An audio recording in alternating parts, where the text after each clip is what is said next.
Thank you for logging on to the PawCast for the week of Monday, May 27th through Friday, the 31st. Hello, I'm Mr. Andrews. And I'm Miss Pegram. And here's what's happening on our team this week. All right. Hello again, everyone. Welcome to another episode of the PawCast. One of our last episodes.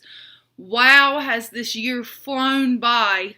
But it's been an incredible year, and I just wanted to let you know about some upcoming announcements.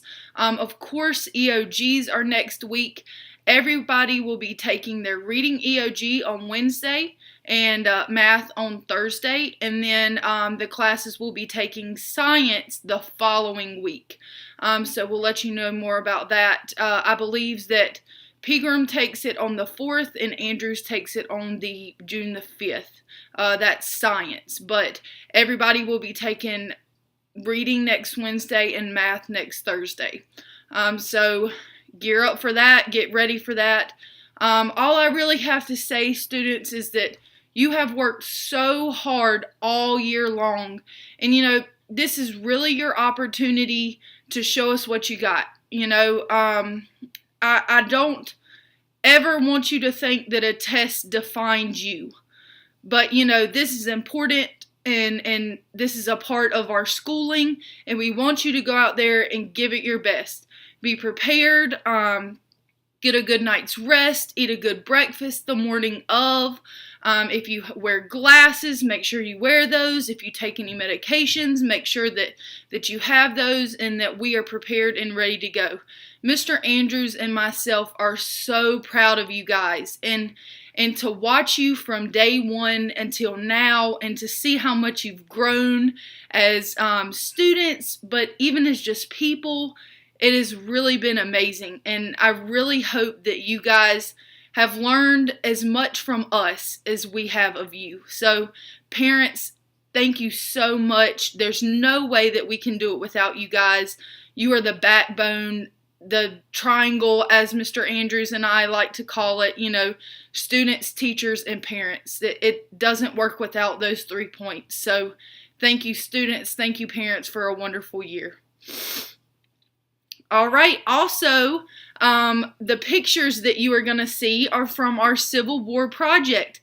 The students did so great with these, so we just wanted to share with you the pictures that we took of their poster boards and their groups.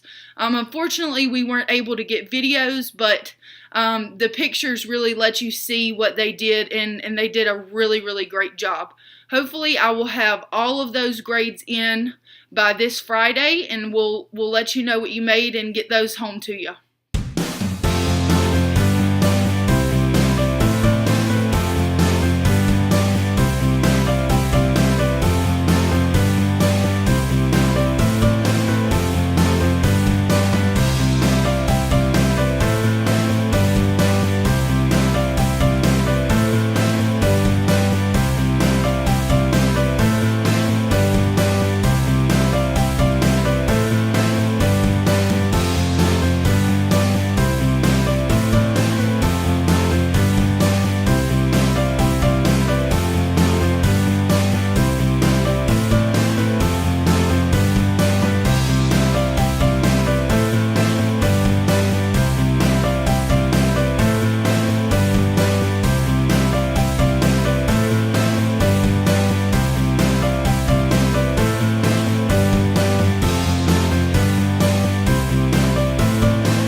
All right, last but not least, we are talking about the last day of school.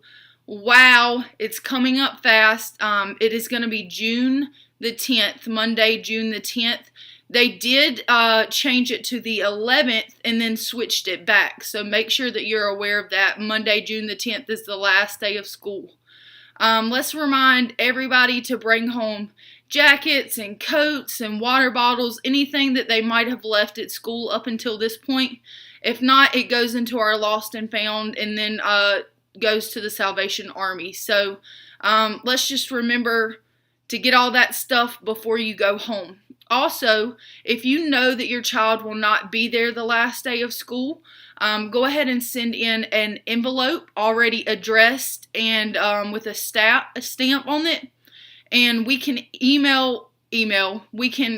mail your report cards to you instead of you having to come pick them up this summer.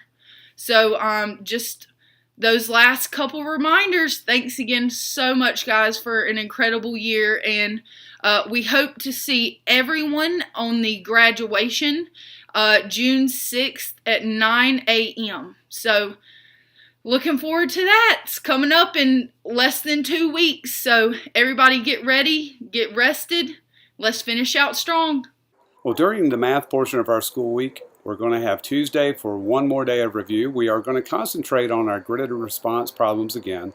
I'll have some review questions for our students, and they'll be working towards putting their answers in the grids. Now, for our parents' understanding on this, 10 of our questions on our intergrade test are going to be not multiple choice, but where they have to be solved outright, and the students have to answer by placing their answers in a bubbled grid. And sometimes there's a little bit of trouble going from a correct answer they've worked hard to solve to this grid. And we just want to practice making sure we know exactly how to place that in there so the machine that reads this can understand what we meant to say. So as Mrs. Pegram has said, on Wednesday is our ELA or reading EOG. On Thursday we have our math end of grade test. Both of those are going to start as soon as we can get things rolling, right around 8:15. So try to have your student at school as soon as you can, and we'll have restroom everybody and just be ready to roll. On our science end of things here, we will have a little bit more time on Tuesday to be able to review our science. On Friday of this coming week, on the 31st, we'll also have a day to be able to review science. We're going to be focusing on force and motion this week. Now, the following week, on June 4th, our Mrs. Pegram's homeroom is going to be working on their science end of grade test. It's online and will be in the computer lab. On June 5th, Wednesday, June 5th, my homeroom will be taking the science end of grade test. On Thursday, June 6th, we're getting closer and closer towards the end, but Thursday, June 6th is our 5th grade ceremony day. It is very emotional, but it's a jubilee type of event. We're going to have a fun time. It begins at 9 o'clock on Thursday, June 6th, and I want to encourage each of our students and guests to try to get there somewhere around that 8:20, 8:30 time period if you want to get a good seat.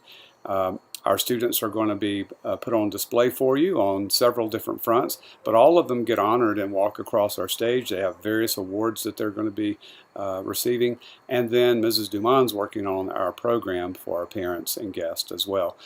After the 5th grade ceremony, somewhere around the 10:30, 10:45 time period, all of our 4th graders through kindergartners are going to be lining the hallways, and they're going to be cheering our 5th graders on as they walk the hallways for potentially the last time as a 5th grader this school year. And so our parents and guests are also invited to go and line our hallways as well.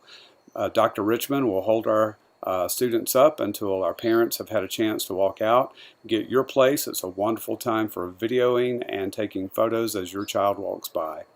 It's just a fun event, and like I said, it's a very emotional event for me. I'm just proud of them. I'm excited for them, but I'm also sad to see them leaving. So that's what's going to be going on rather at the Nest here in the next couple of days.